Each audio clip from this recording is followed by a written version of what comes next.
First aid for burn injuries.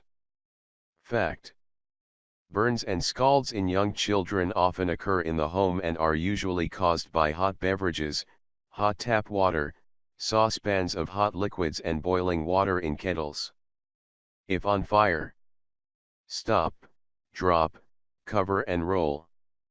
Smother the flames with a blanket. Move away from heat source. First aid for burn injuries. Protect your own safety at all times. For all burns, apply cold running, tap, water for at least 20 minutes.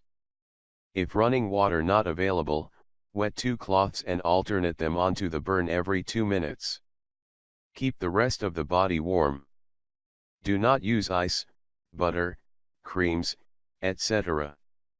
Remove clothing and jewellery as they can hold heat on the burn, and jewellery can stop blood flow to the burn. Ensure that all adults in the household know and understand proper first aid. Where appropriate, children should be taught general first aid principles.